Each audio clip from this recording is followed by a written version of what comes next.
isang araw nga bago ang bisperas ng bagong taon, dagsa ng mga mamimili ng mga pampailaw, pangpaingay at paputok dito sa Bocaue, Bulacan.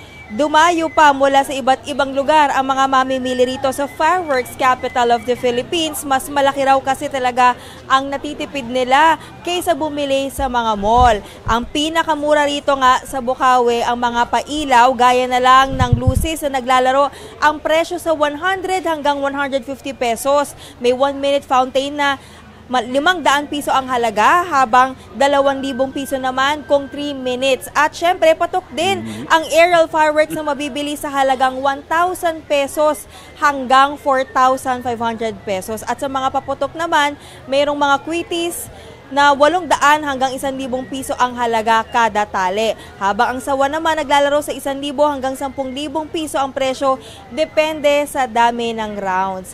So sa ngayon, Mase, dito talagang marami pa ring humahabol ng mga tao para nga mamili. And so far, yung price naman ay wala namang changes. In fact, yung ibang nakausap natin na mga namimili rito, napansin nga nila na medyo mas bumama daw ang presyo ngayon kumpara nung nakaraang taon.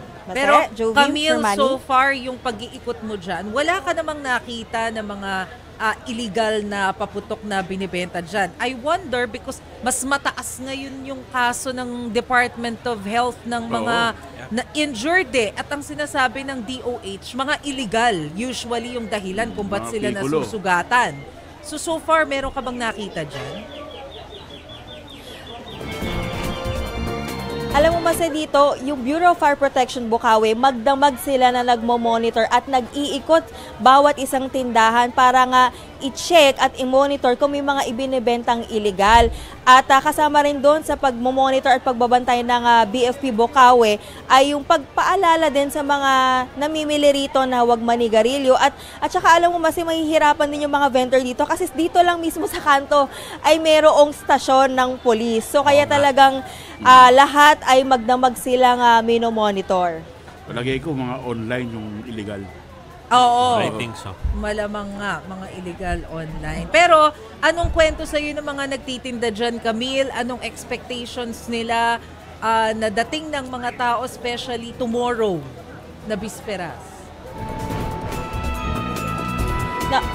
Yun nga, Mase, no, magdamag na nga silang nakabukas sa halos lahat ng tindahan dito sa Bocaue at tuloy-tuloy yung pagdating ng supply. Sabi nga nung ilang vendor na nakausap natin, parang itong taon yung pinakamarami talaga na bumibili sa kanila. At sabi nga rin ng mga namimili na nakausap natin, talagang ngayong taon sila ginanahan dahil nga ng mga nakalipas sa taon ay pinagbabawal nga yung mga pagpapailaw at paputok sa kanilang lugar. Kaya naman ngayon hanggang bukas ay inaasahan talaga na marami pa rin ang dadagsa at syempre habaan na rin ang pasensya dahil napakahaba po at mabigat na ang daloy ng trapiko papasok dito sa Bocaue, Bulacan.